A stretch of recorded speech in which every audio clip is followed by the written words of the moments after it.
What it do, y'all? It's your boy King Ed the Great, representing ScrewballRadio. About to hit y'all with some wrestling content right here.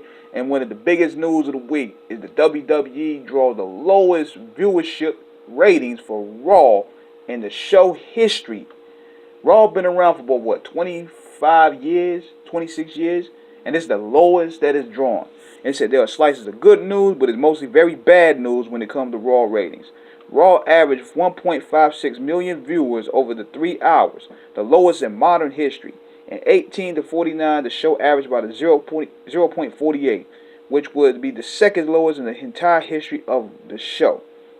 The previous record low was May 4th, which did 1.68 million and a 0.46 rating in the 18 to 49 demo.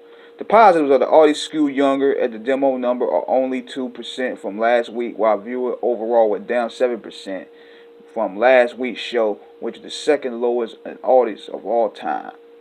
So, this is what's going down, man.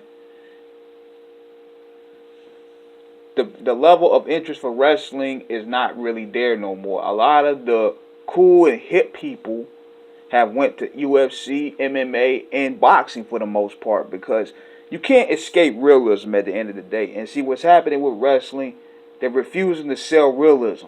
People want to see realism. That's what was the draw in the 80s and the 90s. You can't just go back from that formula. People want to be invested in what they see is real. Even when you look at reality shows, common sense will say it's fake, but they also have the entertainment aspect. And somewhat, it feels real. But with the WWE, and wrestling in particular, this is what they do. They play fight for 2 hours, then they go on a podcast, have a beer, talk about the technicality behind the match. They talk about, yeah, man, when I hit you with this move here, you didn't sell the shot. You should have showed the shot like this. I'm like, what? Why are you giving us the technicality behind the match after you had the match? And this is supposed to be a blood feud. This is supposed to be a heated rivalry. Overexposure of the business is what's tanking wrestling. And yeah, it's good for extra views and clicks on YouTube when, people have podcasts and stuff like that. But Jim Cornette was right. You overexposing the business.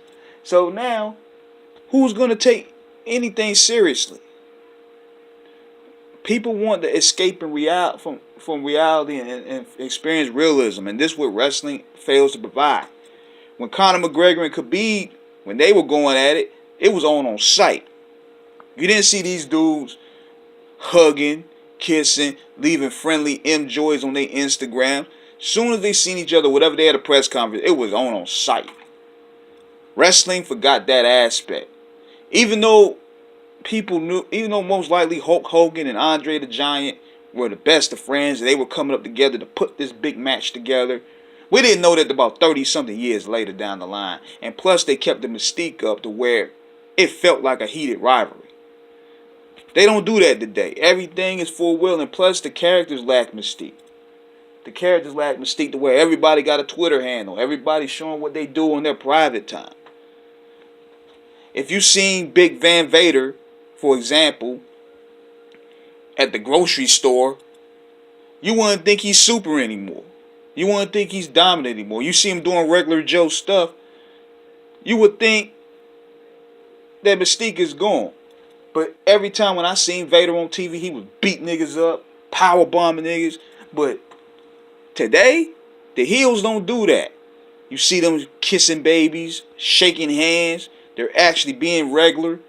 Even when the Ultimate Warrior was around, he was on character every time you see him on TV.